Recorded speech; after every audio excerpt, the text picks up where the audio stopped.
Okay, so today is our fourth and final day on apportionments. So I hope you've enjoyed this section of the course. If you haven't, the good news is it's going to end after one more class. Today we will talk about something called the quota rule and paradoxes. We're not learning any new apportionment methods here. We're just going to analyze the 5 that we've been studying for the last couple of weeks. And then when we come back on Monday next week, we'll start a new topic. These next 4 classes are all kind of related to each other. Sequences, population growth, and then something called the Fibonacci numbers. So that's where we're headed. Any questions on the calendar? Okay, and again, you're still thinking about the project. Hopefully, you've started it. If you haven't started it, once you get going on it, and if you understand how to use the Excel commands, the project is relatively quick. But if you need a push, if you have questions about any of these Excel commands, you need to make sure you start the project in enough time to ask somebody for help before this thing is due, all right? So don't wait until the last minute. You might be able to get it done, but if you need help, you might not have an opportunity to ask questions. Okay, so we are here on page 17, and we'll start up here at the top. Jeremy?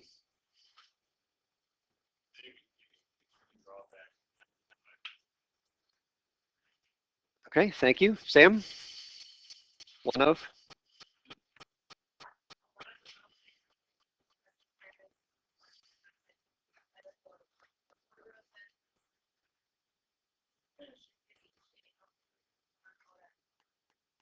Thank you. Griffin?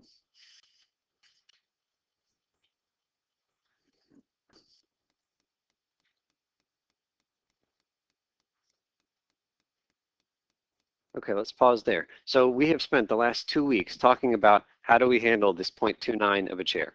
That's what the question is, right? It's just what do you do to deal with that 0.29 because you can't hand out a fraction of a chair.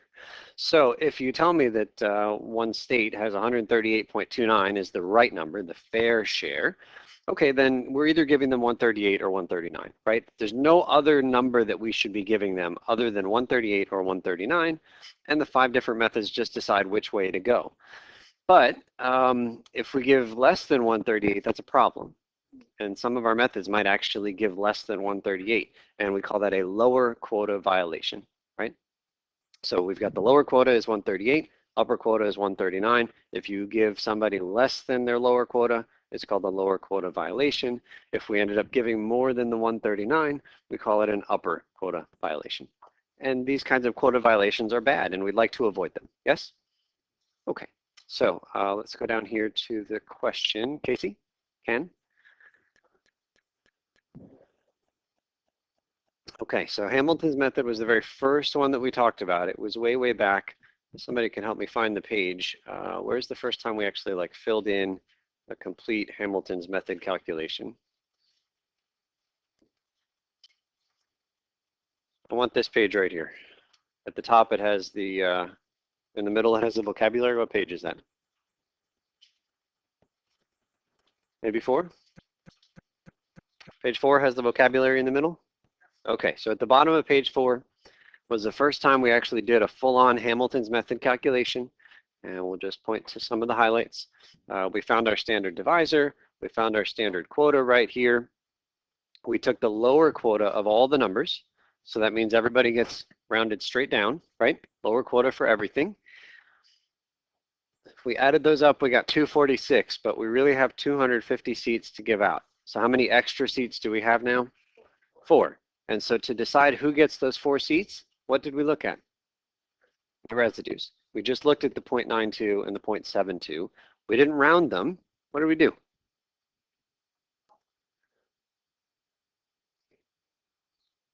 We gave the higher ones the seats. We didn't round the 0.92 or the 0.72. We ranked those numbers. And we said, oh, 0.92, that person right there is the highest of all these different residues. So that person right there gets the very first available seat. There are 4 seats available. So let's go, who's the second highest residue? Is D right here. So we gave state D the second seat. Again, we still have 4 available. So we move on. Who was the third highest residue? Is F. So F got the 3rd seat. Who was the 4th highest residue? Is B. B got the last seat. Who is the 5th highest residue? It doesn't matter. It was E in this case. What did E get for being the 5th highest? Nothing. We had only 4 seats. They got nothing. What did C get for being the 6th highest? Nothing. Okay, so the 3292, it could have stayed at 32, or it could have gone up to 33, which is what it did in this case. Is it possible for it to ever be something less than 32 using Hamilton's method? No, you start everybody at their lower quota, and some people get 1 more seat. So there's no way we can ever end up with a lower quota violation because you start everybody at a baseline at the lower quota. Is there any way we could be at an upper quota violation? Could this person ever have gotten not just 33, which they did, but could they ever get 34 using this method? No, because you never give somebody 2 seats. You just give the seats 1 at a time, and that's it. So can Hamilton's method ever have a quota violation on either side? The answer is no. There's no way. So that, in some sense, is a strength of Hamilton's method. It will never give you a quota violation. All right, let's jump back to page 17 again.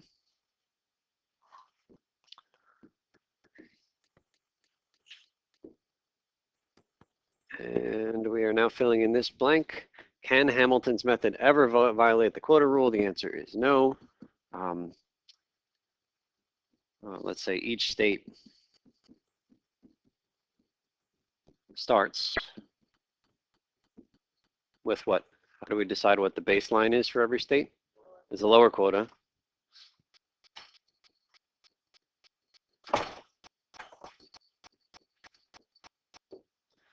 And then some states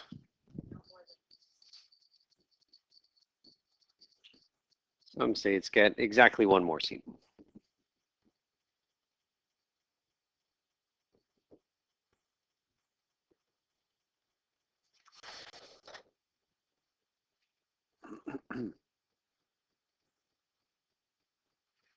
So that's good.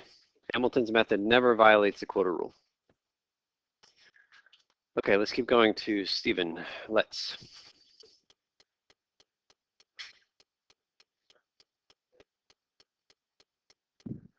Okay, so here was the Congress of Parador. We've seen these numbers a million times now.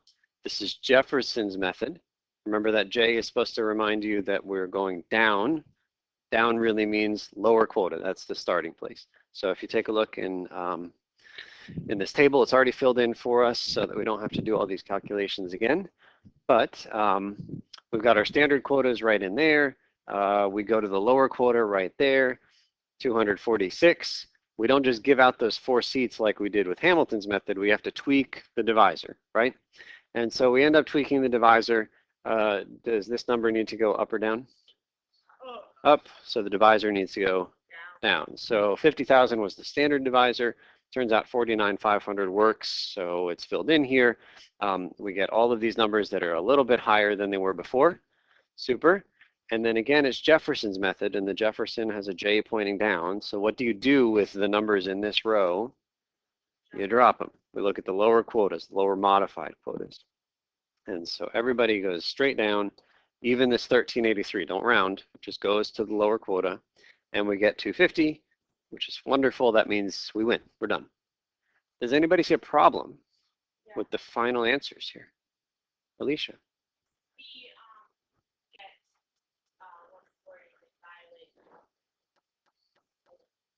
B started with 138.72. That's the fair share, which means that B had better get either 138 or 139. Nothing more. Those are the only 2 choices that are fair for B. But B ended up getting 140, which isn't fair. What is this called? Yeah, an upper quota violation. So that's the problem. Upper quota violation for B. Which probably means another state got shortchanged, right? If B got an extra seat that they didn't really deserve, somebody else lost somewhere. This is a zero-sum world. Okay, let's keep going. Back to Evan. It turns.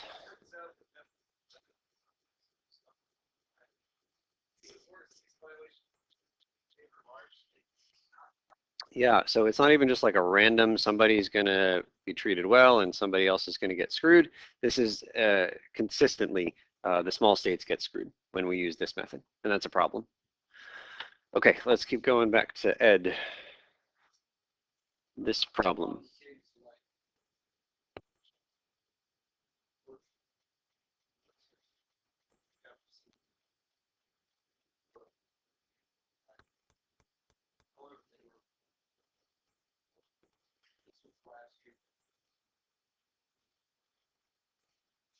Yeah, and they recognize, maybe surprise, hey, you might actually get something that isn't fair.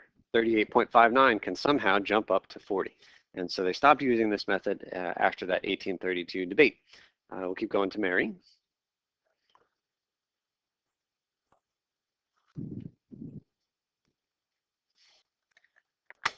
Okay, so just historically, Adams and Webster's came after this Jefferson problem that was discovered here.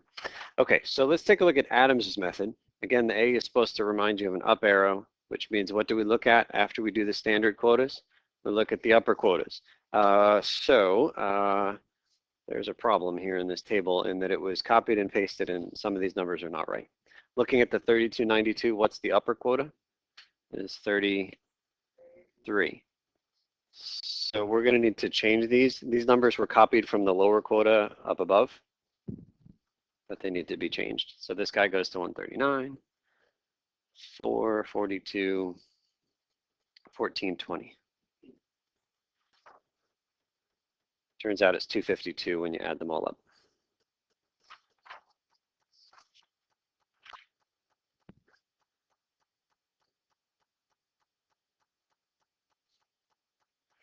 The rest of the table is okay. It was just that one row is copied and pasted from a different table. Okay, so we do our upper quotas. We get 252. Does that number need to get bigger or smaller? Smaller. So the divisor bigger. Divisor was 50,000. We'll make it a little bit bigger. Turns out 50,750 will work.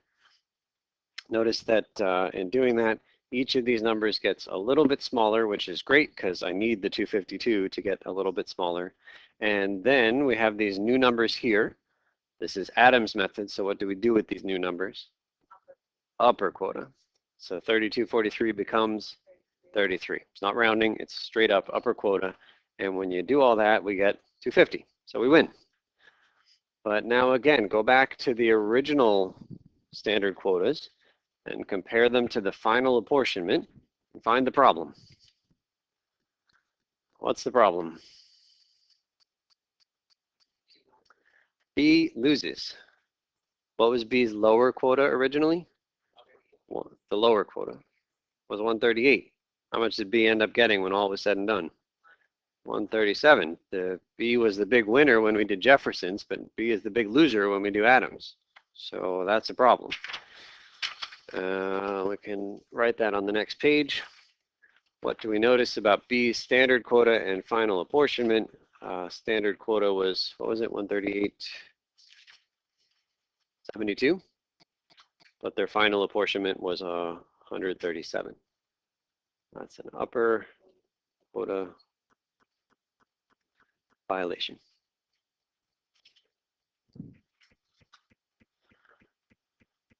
And that's not great. So we're keeping that table, Brandon. It turns.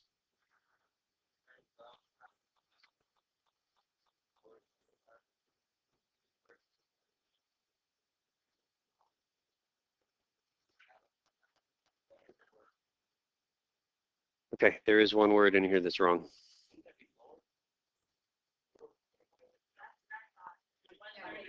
Oh, I'm sorry. Sorry.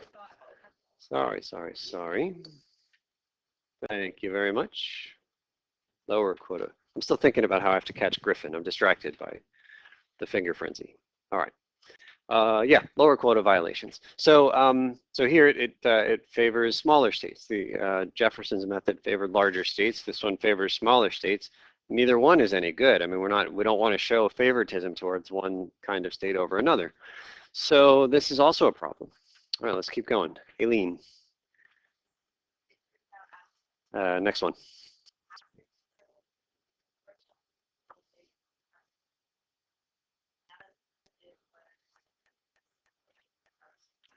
Which I actually have to credit the House. If they acknowledge that the weakness of Jefferson's method is the same weakness here, it just favors the other kind of state, I have to at least give them credit for recognizing that as opposed to putting it into play and then only after there was a problem, recognizing that there was a problem. So Adams' method never ended up being used here in the US to apportion the seats to the House.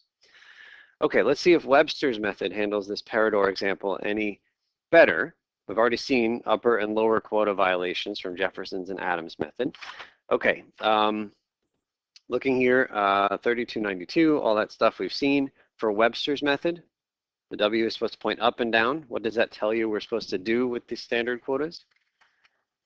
Is we round them traditionally in the normal way, sometimes up, sometimes down.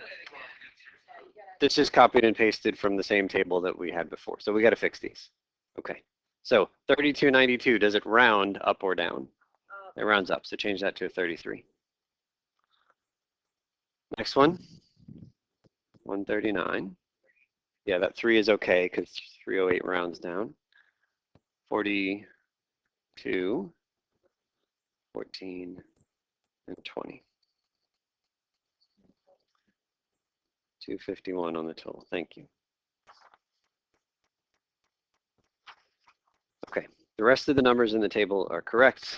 Again, it was just copied and pasted from the Jefferson's table. Okay, this guy needs to go up or down? Down, so the divisor up, 50,000, didn't need to go up by much, 50,250 turns out to work. So we get these new numbers here. Again, this is Webster's. What do we do with the new numbers? Round them traditionally. 3275 goes to 33, 138.02 goes to 138. And, all right, so everything there is rounded traditionally. And we get the magical 250. Super. So what we need to do is see if there are any quota violations here. And again, you're looking at the standard quota versus the final apportionment. 3292, that looks okay. 138 or 139, 3 or 4, 41, 42, 14 is okay. Wonderful. So Webster's didn't give us any kind of quota violation. So in some sense, it's better than Jefferson's and Adams, at least for this particular election. So any quota violations here? No. Good news, finally.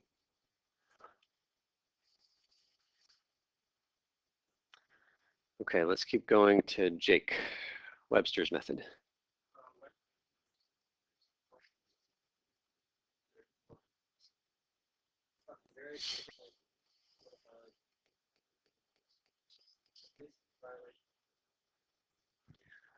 Okay, so even though we didn't see a quota violation here, doesn't mean we never see quota violations. It turns out occasionally Webster's will give you a quota violation. It could be an upper or a lower, but I can deal with that. I appreciate that there's no bias involved here. Sometimes it's the lower states that get the advantage, sometimes it's the larger states that get the advantage, sometimes smaller. So if we just have to accept the fact that we might have quota violations once in a while, this is much better than the other two, because the other two consistently penalize certain sizes of states.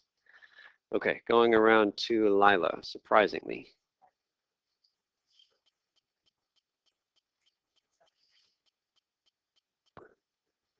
Okay, great. Kate?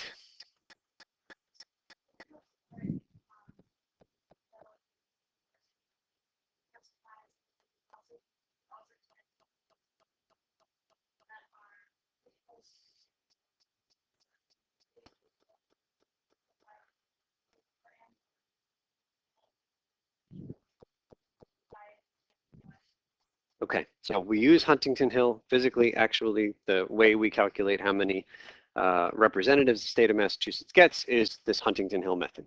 In fact, it's exactly what you're doing in the project right now, right? And again, it does occasionally have these kinds of quota violations, but it shows no favoritism, so it seems like it's the best we've got so far. Let's keep going here to Nicole. So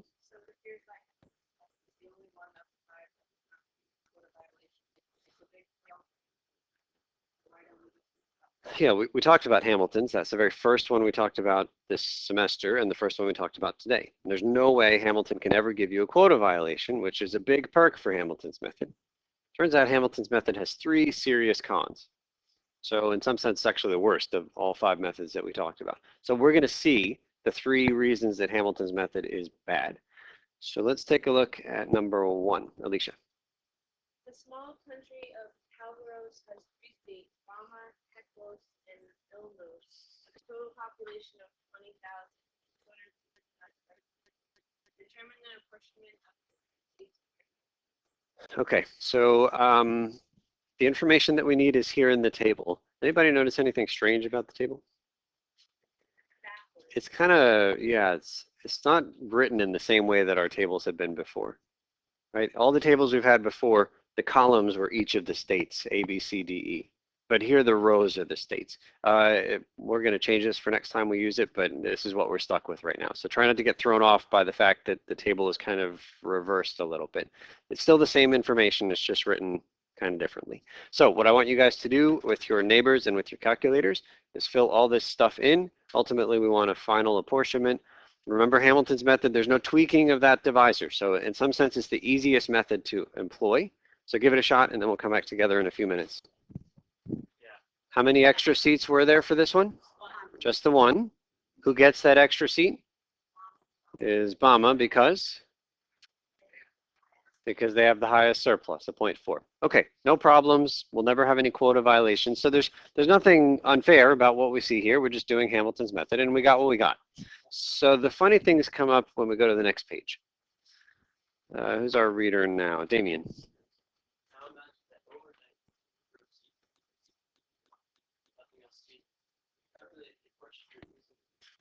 Okay, so populations are still the same, but just there's an extra seat available in Congress, right? Now, before we do the calculations, because we're going to have to start over on the calculations, what were the old answers here? 10, 90, 100, right? But that's only 200 seats, and we now have an extra seat available. So I don't know who's going to get that extra seat, but I mean, it should be the case that the answers are exactly this.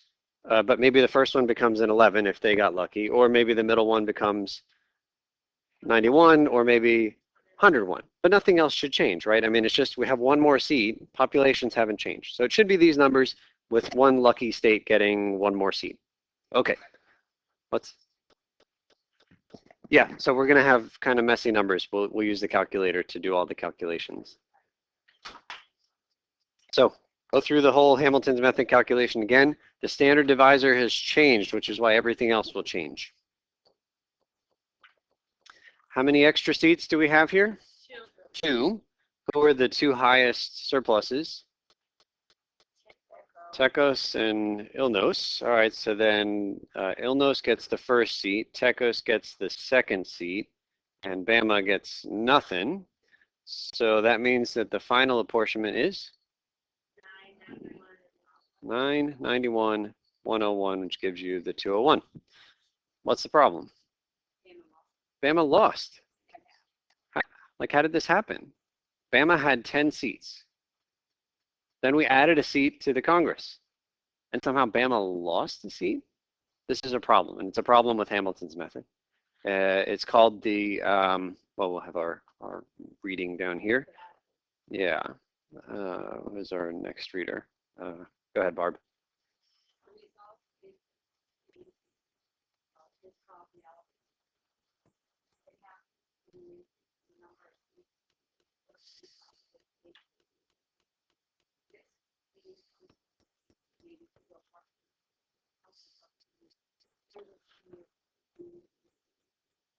Okay, so here's what happened back in 1882. We had Alabama, Texas, and Illinois. That's kind of where Alabama, Tecos, and Illinois came from. So this is actually what happened. So we'll look at the data here. So with 299 seats to give out, Alabama went from 7 to 8, Texas stayed at 9, Illinois stayed at 18, and it was fine. But then the House got a little bit bigger. It went up to 300. And now the new standard quotas are calculated. Alabama 7 stayed at a 7, the 9 went up to a 10, 18 went up to a 19. What happened to Alabama? They lost a seat. It's exactly what we just saw. The 9 went up, the 18 went up, the 8 went down. I don't mind if the 8 gets copied, but how is it fair that an extra seat that's available ends up penalizing one of the states? So that's the Alabama paradox, and it is a major weakness of Hamilton's method. Okay, let's move on to number 2. Ida.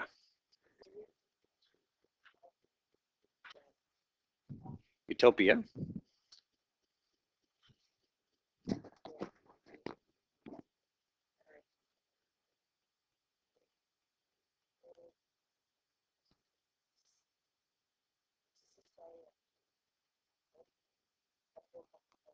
Okay, so we're going to take a look here. We have 5 different planets, conveniently named A, B, C, D, and E.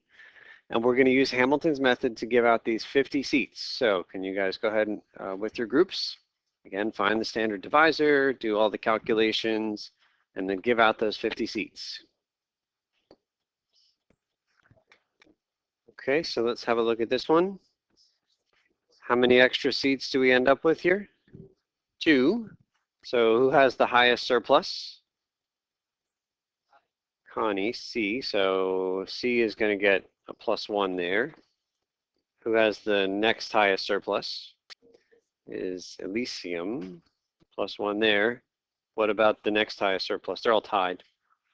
We only need 2. There's no more seats to give out, right? So we've just given out our 2 seats. So then this last column, we can just copy the quotas, 8 and 4, but 9 goes up to 10, 11, 17, and that should be 50, right?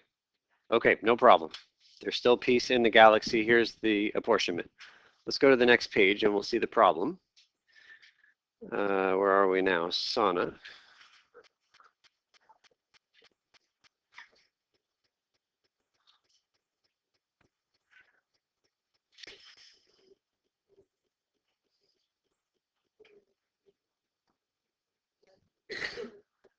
Okay, so with the other page in front of you, I need some help here. What happened to Alanis' population? Up, down, or the same? Same. 150, it's the same. How about the 78? Same. Same. How about the 181? Up. All right, so that one went up by some. How about the 204? Same. Same. And the 296? Down. And down. What was it? What was it before? 295. It was 295? Yeah. So then it's up.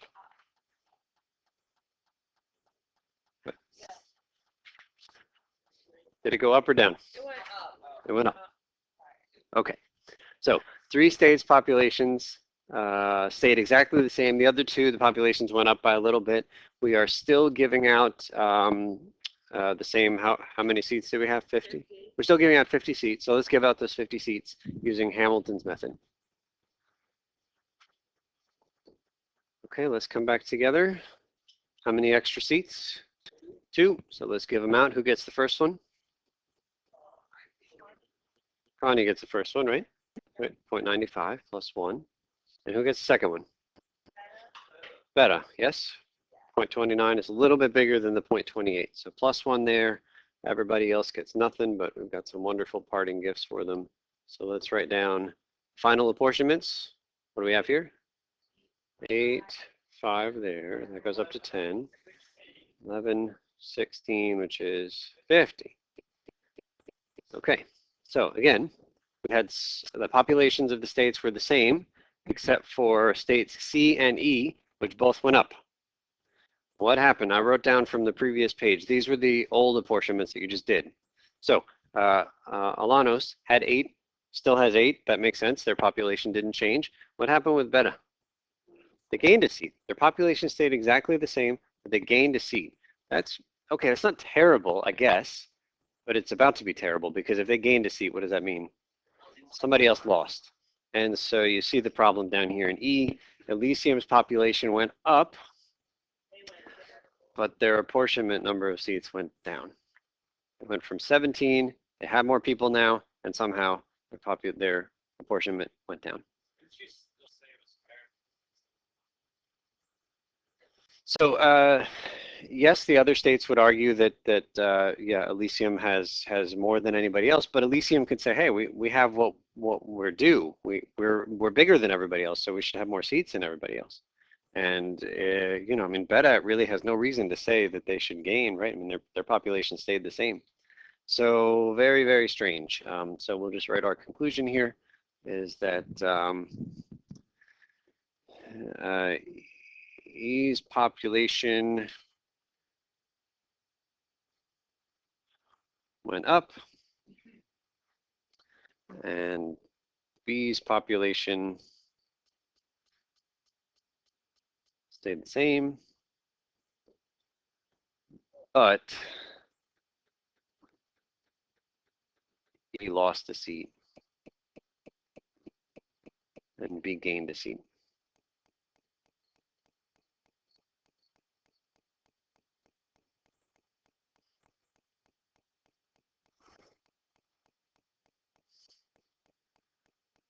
And that's a problem.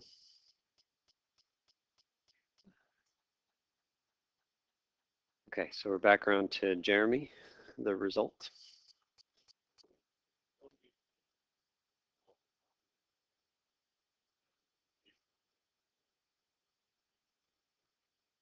Yeah. Again, what apportionment method did we just do? This is Hamilton's. We have now another weakness of Hamilton's method. We just saw the Alabama paradox. When adding a new seat to Congress somehow cost Alabama a seat in the House. And then the population paradox, where a state's population goes up, but its number of seats goes down. Now, that's not to say that we couldn't envision a way where a population goes up and the seats go down. Let's suppose that E's population goes up, but actually let's suppose that everybody's population goes up and that E's goes up by a little bit, but everybody else goes up by more.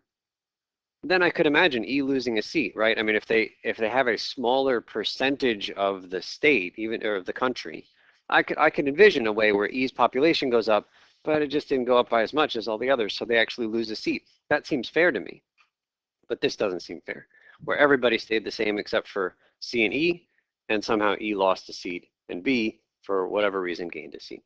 Population paradox. Okay, let's go to 3, Stephen.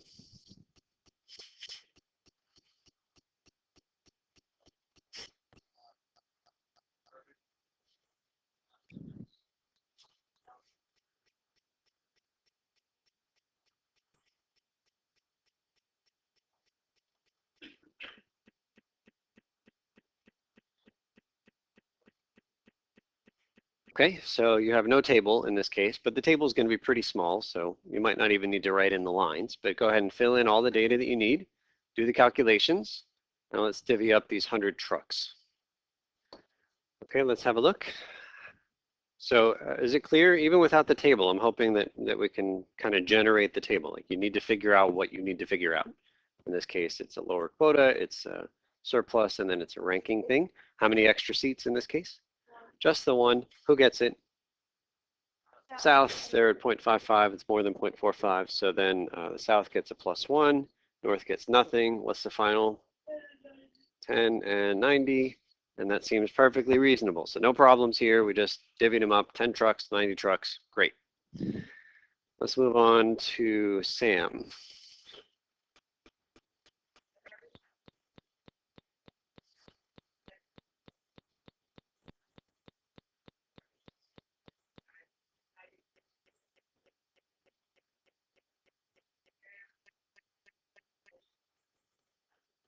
Okay, before we do the calculation, let's just pause for a second. What did this 1,000 really mean? The standard divisor was 1,000. 1,000 watts per what? Everyone agree? Those are the numbers. 100,000 homes, 100 trucks. So every 1,000 homes gets you a garbage truck. Fair enough. And knowing that, this 10,000 home population, how many trucks did they deserve? 10. That's what they got. This is 89,000, but it's closer to 90,000. So how many trucks did they deserve? 90, and they got it. And so then this new town, or East Town, has 5,000 and a little bit. So how many trucks should they get? They should get 5. So adding 5 trucks to this mix seems like it's going to take care of it. East Town is just going to get their 5 trucks. Okay, let's give it a shot and see what happens. Okay, let's have a look. How many extra seats? Just the one, so we got to give it to somebody. Who gets it in this case? Northtown with the 0.4 surplus is the biggest one. So 10 goes to 11. So this one got the +1. So 10 went up to 11, and then 89 is 89. 5 is 5. Oh, thank you. 11 there. Okay, so so we brought 5 new trucks in to service East Town. Did that work out? Yeah, they got Easttown got their 5 trucks. But what funny business just happened? Southtown lost the truck. Yeah, what happened? We were fair at 10 to 90, right? Everything was fine. And Easttown comes in and gets their 5 trucks, and that's fine too. But somehow, the presence of Easttown, even though the number of trucks they had didn't change anything, there were 5 added and they got them. Somehow it affected the distribution of trucks to North and Southtown. It's really strange. Okay, let's go to the next page. All right, so do you want me to write what we just said, or are we okay? And I don't feel like writing it. Is that all right? We understand it? Okay. Next reader is Griffin. This result.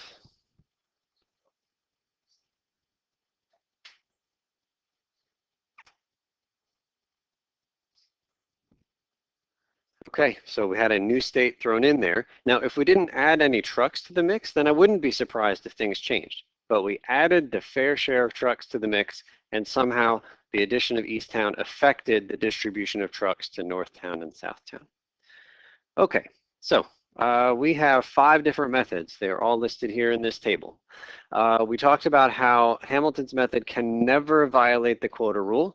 That is a major perk as far as using Hamilton's method goes, whereas all 4 of the other methods can sometimes violate quota rules.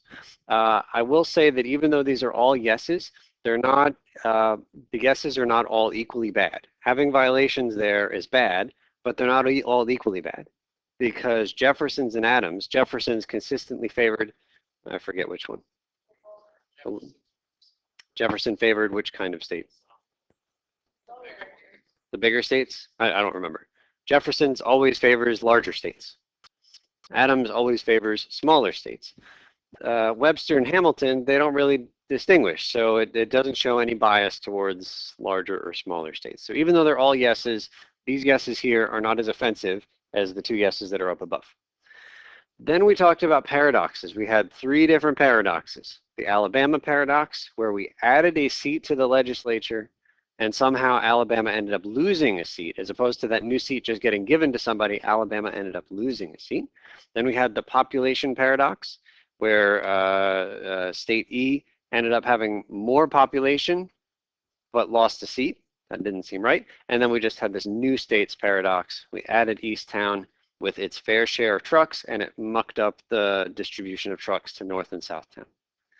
So Hamilton's method violates all 3, and we just saw Hamilton's method violating all 3 of those paradoxes. The good news is that the other 4 methods can never violate any of those paradoxes. Ever, ever, ever. No matter how crazy of an example we come up with, you will never have Jefferson's, Adams, Webster's, or Huntington Hill violate any of the 3 paradoxes. That's a real big perk of using one of those 4 methods. Oh, I could have just read it over here. I don't know if I said the right thing or not, but Jefferson's favors large states, Adams favors small, Huntington Hill and Webster's are both neutral. That's what we want. Turns out Hamilton's method favors the large states as well. So Hamilton's, even though it might be the easiest to apply, because you don't have to play that game where it's like, well, the apportionment number needs to go up, so we'll make the standard divisor go down and then have to do all this trial and error and lots of calculations. Even though Hamilton's method is the easiest to apply, it's also the weakest. Looking at this, violates all 3. It's got all 3 of those paradoxes, and it favors, I don't care whether it says large or small. The fact is it doesn't say neutral. So Hamilton's is probably the worst method up here. Jefferson's and Adams are equally as bad as each other in that they show the bias. Webster and Huntington Hill, we use Huntington Hill. We probably could just as well use Webster. They give almost exactly the same answer in almost every single apportionment problem. This is the one that we end up using. But why do we use that one, even though we know it's got some flaws, right? It does have upper and lower quota violations occasionally. So maybe we shouldn't give up here, and we should seek out a more clever way to apportion the seats. We know that the method we use is flawed. All right, we'll go to Casey. It turns out.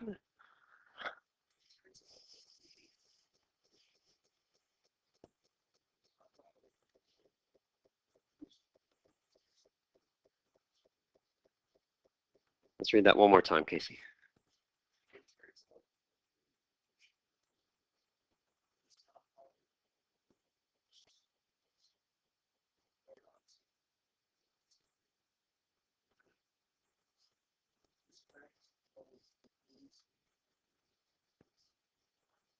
Does the name of that theorem sound like anything we've seen before?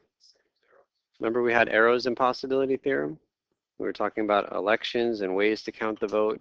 And it turns out that there's no way to come up with a vote counting method that always satisfies all four of our fairness criteria. There's no matter how smart we are as a species, there's no way to come up with something that will always satisfy all four of those fairness criteria. Here's the same negative result, unfortunately, about apportionment. There's no way to come up with an apportionment method that does both things that we want. Never has quota violations, never has any of these paradox issues. There's no possible way to come up with something that does both. If it doesn't violate the quota rule, it's going to violate some of the paradoxes. If it doesn't violate any of the paradoxes, it's going to violate the quota rule. It is what it is. And I'm sorry to end with such bad news again. There are no perfect solutions to this problem of apportionment, but Hamilton's is definitely not the way to go. All right, so what I'd like us to do now is jump ahead to page 47.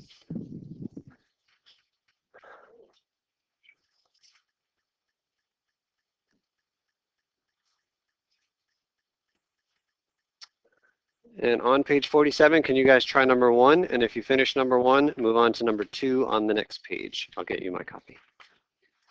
1 and 2.